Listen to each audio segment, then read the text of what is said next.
jamais 203. Après avoir été mariée très jeune à Paco Cervantes puis à Philippe Brunel, l'ancienne amatrice Christine Bravo a épousé Stéphane Bachot, un homme d'affaires, lors d'une belle cérémonie en Corse, le 11 juin 2022.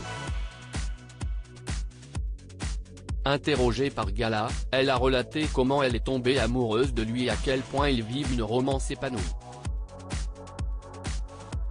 Après plusieurs déceptions sentimentales, Christine Bravo avait choisi de se complaire dans une solitude choisie, passant du temps seule aux États-Unis, refusant même de participer à des dîners entre amis, notamment ceux organisés par Laurent Ruquier, qu'elle a depuis retrouvé dans les grosses têtes.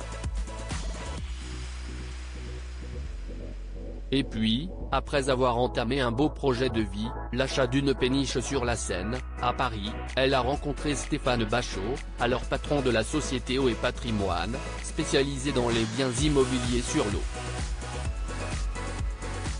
Je suis tombée amoureuse de Stéphane, à 66 ans, aussi fort que si j'avais 15 ans, assure l'ex-animatrice.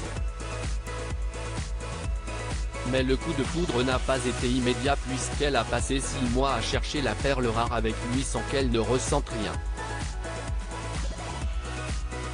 Puis, après avoir trouvé sa péniche, tout a changé. Je suis allé signer un compromis de vente sur sa péniche à lui. Il avait ouvert du champagne pour fêter ça. Pour la première fois, je ne sais pas pourquoi, j'ai vu l'homme.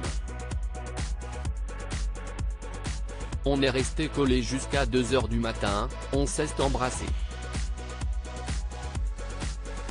Alors qu'aucune démarche de séduction n'avait eu lieu d'un côté ou de l'autre, on est tombés fous amoureux, précise Christine Bravo. L'ancienne présentatrice de Froufrou, qui a posé ses valises en Corse avec son mari, qualifie Stéphane de droit, d'attentionné et assure que l'amour qu'il lui porte, elle n'avait jamais connu un similaire dans sa vie sentimentale avant. J'ai déjà été aimée, mais à ce point, je ne sais pas, dit-elle.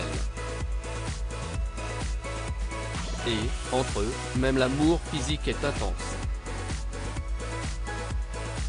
Il n'y ni règle ni norme. Tant qu'un homme n'a pas de problème, ça peut être comme à ses 20 ans et pour la femme aussi. L'amour engendre le désir. Et puis, ça va, on peut s'arrêter de faire l'amour une semaine sans que ce soit la catastrophe. Il ne faut pas se mettre la pression, ajoute Christine Bravo. Interview intégrale à retrouver dans Gala, édition du 16 juin 2022.